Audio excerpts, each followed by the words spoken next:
Our next story is from Iran. When a nation begins to pray for rain, you know the crisis has crossed a line. In Iran, that line is now a crack in the earth, widening every single day. Desperate for relief, Tehran has launched a dramatic gamble. Aircraft firing chemicals into the clouds, hoping to squeeze rain from an empty sky. Cloud seeding is part science, part leap of faith. And right now, Iran needs both. Our next report takes you inside a nation fighting for water, praying for rain, and racing against a drought that refuses to end. Iran is holding its breath and looking to the sky, because when rain becomes a miracle, every cloud becomes a story.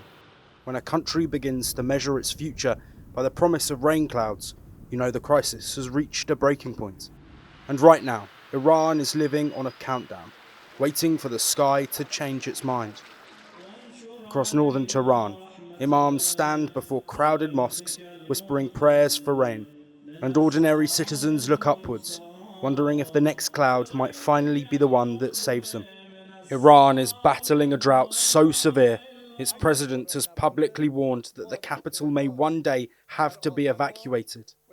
The reality is that we have no choice to relocate the capital. It is a necessity. We cannot overwhelm this region with more population and construction.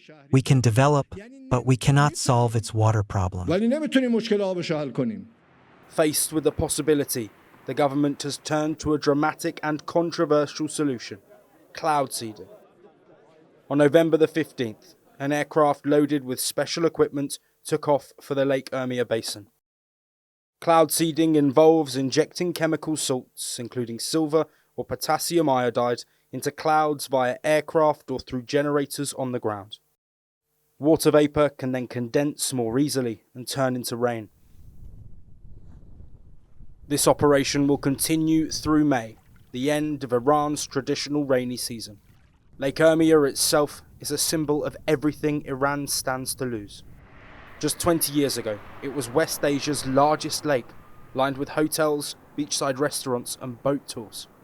Today, those boats sit abandoned on cracked ground. Experts say this crisis didn't begin with climate change, but it has now been supercharged by it. Years of mismanagement, illegal wells, and inefficient agriculture drained Iran's water reserves faster than nature could replenish them. Now, rainfall is 89% below average, and Tehran has received only 1 millimetre of rain all year, the lowest level in a century. Cloud seeding has been tried around the world. The UAE has used it in recent years to help address water shortages. The United States, China, Australia, and various European nations such as France and Spain have tried the technique to combat air pollution. Recently, the technique was tried in India as well. Sometimes the technique works. An experiment in Wyoming showed precipitation rising between 5 and 15% after cloud seeding. On the other hand, sometimes it fails completely, as seen recently in India's attempt to use it against Delhi's pollution. Meanwhile, the crisis in Iran seems to deepen. 32 major dams in and around Tehran are operating at less than 5% capacity. Authorities have reduced nighttime water pressure. Households and businesses face fines for using too much water. Bottled water prices are climbing, and even rationing has begun.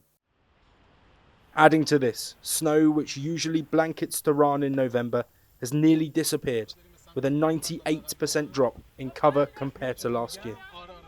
Yet, in an almost cruel twist, western Iran has suddenly flooded. Videos show an overflowing river in Ilam province after heavy downpours. Meteorologists have now issued flood warnings in 6 provinces and expect rain in 18 of Iran's 31 regions. For Iran, the coming weeks carry the weight of a nation's hopes.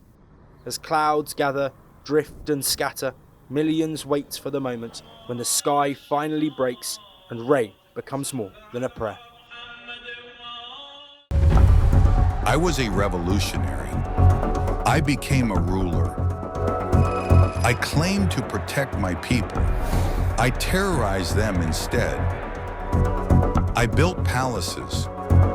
I started wars. I lost everything. Some called me a defender of Arab pride. History remembers me as a dictator.